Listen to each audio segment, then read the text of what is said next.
अस्सलाम वालेकुम। परिंदों के इस हाल का शिकार होने की बुनियादी वजह चाहे ज़रूरत से ज़्यादा ग़िज़ा हो या दबाव की कैफियत हो, अद्वियात का गलत और कसरत से इस्तेमाल हो या परिंदे मुख्तलिफ अमराज की जद में आने के बाद डायरिया में मुब्तला हो जाएं, हमें जल्द अज जल्द अपने चिकन्स को सेहतयाब करना है।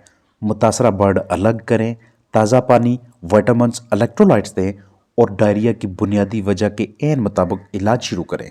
वीडियो में आपके साथ एक इंतहाई कम कीमत प्रोबायोटिक शेयर की जाएगी जो ना सिर्फ बर्ड्स के लिए दवा साजी यानी मेडिसिन्स के कुदरती मतबादल के तौर पे काम करती है, बल्कि हाजमा ठीक रखने, लूज मोशन से निजात दिलवाने और बीमारियों के खिलाफ लड़ने के लिए मदाफ़ती निज़ाम की मजबूती में भी इसका अहम किरदार है।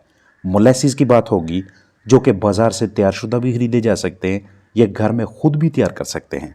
अगर ग़िज़ा में शामिल करें तो 1 चम्मच मोलेसिस फ़ी किलो खुराक इसकी मिकदार होगी। लगातार 4 दिनों के लिए दोपहर की खुराक में ग़िज़ा कोई भी हो सकती है जो आप घरेलू पैमाने पे अपने बर्ड्स को दे रहे हैं, और अगर पानी में शामिल करके दें तो 1 लीटर पानी में 2 चम्मच मोलेसिस लगातार 5 दिनों के लिए और रोज़ाना 8 घंटों के लिए। मोलेसिस की लाइफ स्टॉक के लिए मज़ीद अफादियत पे बात करने से पहले इसकी तैयारी के हवाले से अर्ज़ करता चलूँ कि कस्बों देहातों में अक्सर आपको इस तरह के छोटे सेटअप्स नज़र आते हैं कि जहां गन्ने का रस निकालने के लिए इस तरह की मशीनरी को इस्तेमाल में लाया जाता है। रस निकालकर अलग किसी बड़े से बर्तन में गर्म करने के दौरान शुगर को निचोड़ लिया जाता है, बाहर निकाल दिया जाता है और बकिया जो हिस्सा बचता है उसे हम मोलेसिस का नाम देते हैं। लेकिन चूंकि किसानों को मोलेसिस नहीं चाहिए, उन्होंने इसे गुड़ बनाने के मकसद के लिए इस्तेमाल करना है, आपने मोलेसिस तैयार करना है तो आप इसके रस को उस मरहले पे कि जहाँ इसे गर्म किया जाता है या फिर गुड़ ले लेते हैं या फिर आप बाज़ार से ब्राउन शुगर खरीदते हैं। अगर आपके इलाके में कोई प्लांट नहीं तो ब्राउन शुगर लेकर आप उसमें से जितना मोलेसिस तैयार करना चाहते हैं, जितनी ब्राउन शुगर होगी उसके 2 हिस्से आप इसमें पानी डालेंगे। पानी डालने के बाद आप इसे उबालते जाएंगे। कम अज़ कम 10 से 12 मिनट्स के लिए इसकी रंगत तब्दील होती जाएगी। आहिस्ता आहिस्ता इसमें गाढ़ापन नज़र आता जाएगा। ऊपर से हाम माल को नथार लें, उतार लें और उसके बाद आपने अपने घर में जो भी ग़िज़ा अपने बर्ड्स के लिए मुहैया की हुई है उसमें मोलेसिस उस मिकदार के साथ शामिल करेंगे जिसे मैंने आगाज़ में आपके साथ शेयर किया था। हम अपने बर्ड्स के लिए मुख्तलिफ प्रोबायोटिक्स सिर्फ इस मकसद के लिए इस्तेमाल करवाते हैं कि उनके अजसाम में मुफीद बैक्टीरिया, मुफीद जरसूमों की तादाद में इजाफा किया जा सके, उनकी गट हेल्थ पहले से बेहतर हो।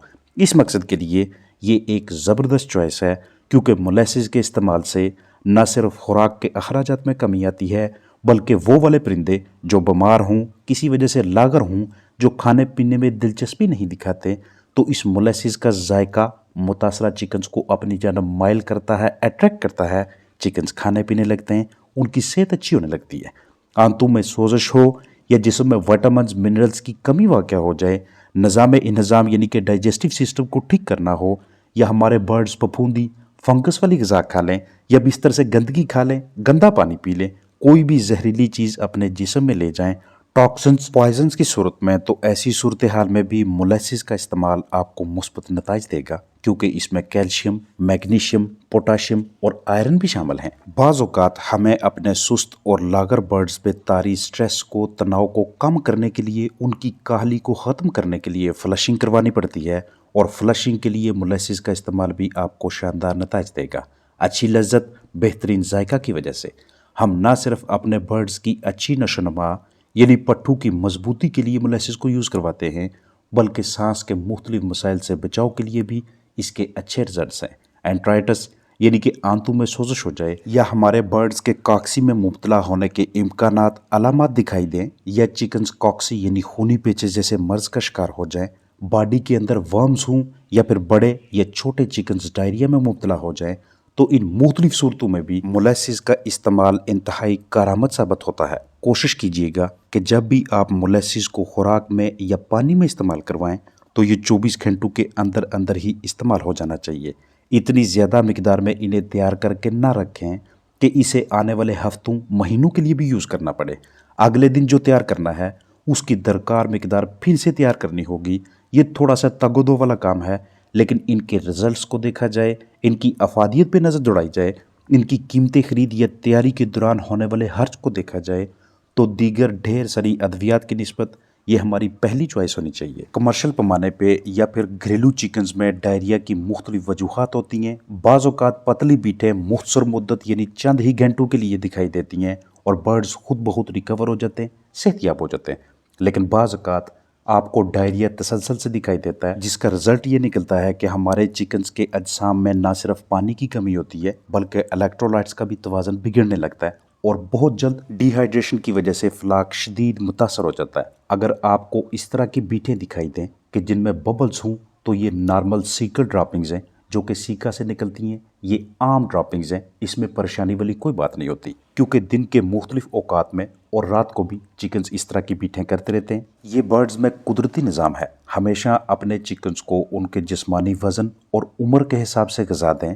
अगर आप अपने बर्ड्स को बग़ैर किसी कैलकुलेशन के ज़रूरत से ज़्यादा ग़िज़ा देंगे तो ऐसे चिकन्स भी बहुत जल्द डायरिया का शिकार हो जाते हैं क्योंकि ओवर फीडिंग निज़ाम इंहज़ाम को बुरी तरह से मुतासर करती है। आपके पास जितने भी परिंदे हैं आपको स्ट्रेस, तनाव यानी दबाव का बाकायदा इल्म होना चाहिए क्योंकि आपके बर्ड्स किसी भी वजह से जब भी स्ट्रेस का शिकार होंगे उनकी बीटें लूज़ होंगी, वो नॉर्मल ड्रॉपिंग्स नहीं करेंगे। लिहाजा अपने बर्ड्स को स्ट्रेस से दूर रखकर आप उन्हें डायरिया से भी महफूज रख सकते हैं। अगर आपको किसी भी वजह से एंटीबायोटिक का इस्तेमाल करवाना पड़ता है, चाहे आप उसे बतौर परहेज़ यूज़ कर रहे हैं या फिर बतौर इलाज, तो आपने हमेशा उसके ऊपर तजवीज़ करदा मिकदार के ऐन मुताबिक उसे यूज़ करवाना है क्योंकि एंटीबायोटिक या कोई दूसरी दवा या टॉनिक्स वगैरह या फिर इम्यून बूस्टर्स आप रिकमेंडेड डोज से ज़्यादा इस्तेमाल करेंगे तो फ्लाक डायरिया का शिकार हो जाएगा। कोशिश यही होनी चाहिए कि आपको एंटीबायोटिक्स वगैरह का इस्तेमाल ना ही करना पड़े।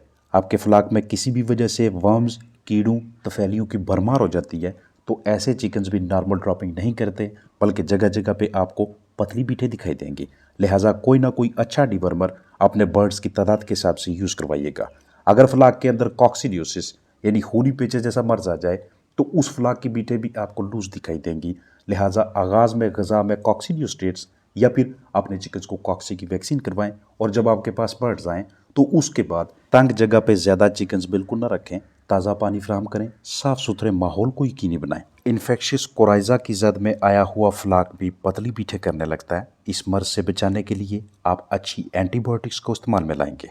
अगर आप अपने परिंदों को बहुत ज़्यादा प्रोटीन देते हैं, लेयर को ब्रायलर वाली ग़िज़ा देते हैं या जिस भी मरहले पे मुर्गियाँ मौजूद हैं उनके लिए खुराक का गलत नंबर इस्तेमाल में लाते हैं, तब भी डायरिया होगा। और अगर हमारे चिकन्स की रसाई टॉक्सन तक हो जाती है, कहीं से भी जहर, फफूंदी वगैरह वो अपने जिस्म में ले आए तो तब भी चिकन्स में लूज मोशन वाज़ह तौर पे दिखाई देते हैं। अंडे देने वाली मुर्गियों के तौलीदी निज़ाम में किसी भी वजह से इन्फेक्शन पैदा हो जाए तो ऐसी मुर्गियां भी पतली बीटें करेंगी। वेंट प्रोलैप्स की प्रॉब्लम हो तो तब भी फ्लाक में डायरिया वाज़ह तौर पे दिखाई देता है। और आहर पे डायरिया की सबसे आम वजह शेयर करता चलूँ कि अगर फ्लाक में मुर्गियों में कहीं से भी कोई वायरस दाखिल हो जाए, वो चाहे इन्फेक्शियस ब्रोंकाइटिस यानी कि आईबी बीमारी की सूरत में हो या एनडी यानी न्यूकैसल डिजीज यानी रानी खेत का मर्ज हो, तो तब भी फ्लाक में लूज बीटें दिखाई देंगी। घरेलू पैमाने पे डायरिया के शिकार परिंदों को लूज मोशन से डायरिया से निजात दिलवाने के लिए आप मोलेसिस के अलावा योगर्ट का भी इस्तेमाल कर सकते हैं। इसके अलावा भी आपके पास बहुत से ऑप्शंस हैं जिन पे मैंने वीडियोस बनाई हुई हैं। अपना ख्याल रखिएगा। अस्सलाम वालेकुम।